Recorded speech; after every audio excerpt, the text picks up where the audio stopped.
از چند کانال میتونید به خدا برسید؟ اونقدر این کانال ها و راه ها بیشماره که حد و حصری نداره. یکی از این کانال ها فقط یک لبخنده. یک لبخند، تبسمک فی وجه اخیک صدقه. یکی از این کانال ها لبخنده.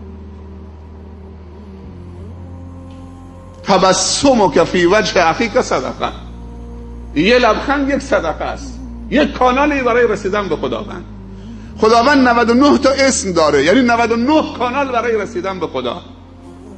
تعدد اسمای خداوند یعنی تعدد راه‌های رسیدن به خداوند.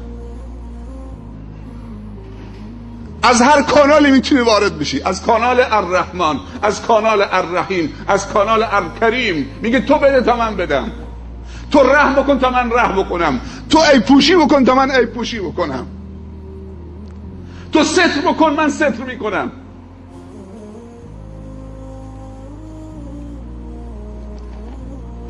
من الذی سألک فحرمته. چه کسی از خدا درخواست کرد حرمان نصیبش شد؟ چه کسی به خدا نزدیک شد خدا دورش کرد؟ چه کسی به خدا پناه آورد به دشمنش تحویلش داد؟ آیا شده کسی به خدا پناه بیاره خداوند کسی که به خدا پناه آورده تحویل دشمنش بده؟ فاسلمت. چه کسی به تو لجوء کرد پناه آورد تحویل دشمن داد؟ دادید؟ هیچ کس. لنهدینهم سبلنا. چقدر خوبه که به برکت یک تلاش مبارک، با انگیزه، با نیت خدایی، با عشق و علاقه خدایی و عشق و علاقه به بندگان خدا، خداوند تو رو بر همه راه هایی که به خودش منتهی میشه قرار بده. دوست نداریم؟ دیشب هم یک دعای زیبایی بود اینجا. این دعای چه کسانی است؟ امشب خوندید، فکر میکنم تو اولین سلام، سوره فرقان، صفحه آخر سوره فرقان. این دعای چه کسی است؟ ربنا ظلمنا انفسنا و ان لم تغفر لنا و ترحمنا لنکونن من الخاسرین. دعای چه کسی است؟ پدر و مادرتون بیامرزه. این دعای چه کسی است؟ اعوذ بالله من الشیطان الرجیم. والذین یقولون ربنا هب لنا من ازواجنا و ذریاتنا قرة اعین واجعلنا للمتقین اماما. چه دعاهای زیبایی است. والذین یقولون رب هب لنا من ازواجنا و ذریاتنا قرة اعین واجعلنا للمتقین اماما.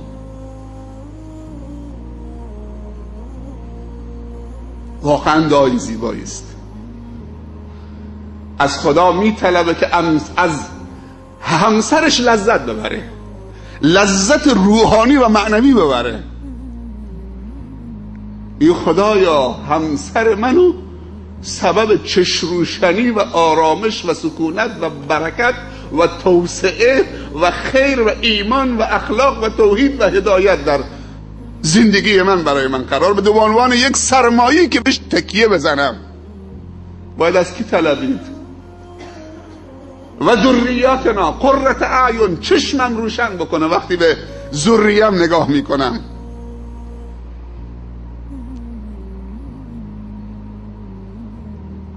دوست خوبم واقعا یک سرمایه است. آیا دوست خوب چشم روشنی نیست؟ آیا مؤمن از مؤمن لذت نمیبره؟ مؤمن با مؤمن قوی است. اگر مجموعه انسانهای خوبی که منفرد خوبن دور هم جمع بشن، یه جمع خوب تشکیل بدن، میشه و تعاونوا علی البر و التقوا. ملائکه هم میاد شریک میشه و ید الله مع الجماعه میشه. و ما را پیشوای متقیان قرار بده. و ان الله لمع المحسنین. در هیچ کجای قرآن خداوند اعلام نکرده که من همراه ظالمینم. شنیدید خدا بگه ان الله مع الظالمین، مع المنافقین، مع المستكبرین، مع المسرفین؟ نگفته. این سندیت رو به هیچ احدی نداده که کسی رو خدا حساب باز بکنه. هیچ ظالمی نمیتونه روی خدا حساب باز کنه. همونطوری که در وصف حضرت علی میگن هیچ ظالمی طمع نکرد که یک روزی حضرت علی در صفش قرار بگیره. میگن هیچ ظالمی طمع نکرد. فرقی نمیکنه، همه یاران پیامبر اینطوری بودن. و هیچ مظلومی هیچ موقع ناامید نشد که یه روزی این بزرگواران پشتشو خالی بکنه. اشداء علی الکفار رحماء بینهم. خداوند این سندیت رو به هیچ ظالم و منافق و کافری نداده، اما این سندیت رو به مؤمن داده، به محسن داده، به نیکوکار داده، به کسی که نیت خدایی داده. دیگه چه سندی میخوایم برای تقویتمون؟ برای اینکه انگیزه در ما ایجاد بکنه. ما 2 مسئله داریم. یکی این که خدا از فلانی راضی باشه، ثواب بهش بده. این یک طرف قضیه است. نه هر کسی که خدا بهش رحم میکنه ثواب بهش میده خدا همراهشه. خوب دقت بکنید. این که خداوند به کسی ثواب میده، فرق تو این کسی که خداوند معیتشو بهش داده. شاید ثواب به هر کسی هم بده.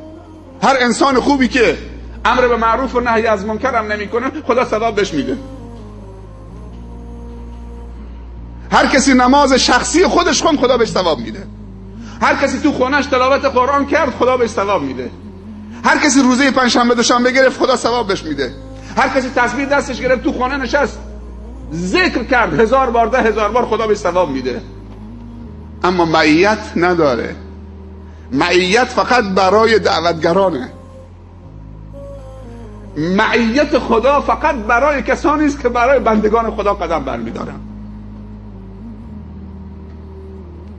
معیت برای مصلحین اجتماعی، برای رضای خداست. معیت برای مبلغینه. معیت یه چیز دیگه است. حالا این معیت تاجر دعوتگر میتونه داشته باشه، عالم دعوتگر میتونه داشته باشه، معلم دعوتگر میتونه داشته باشه، دانشجو میتوان داشته باشه، ورزشکار.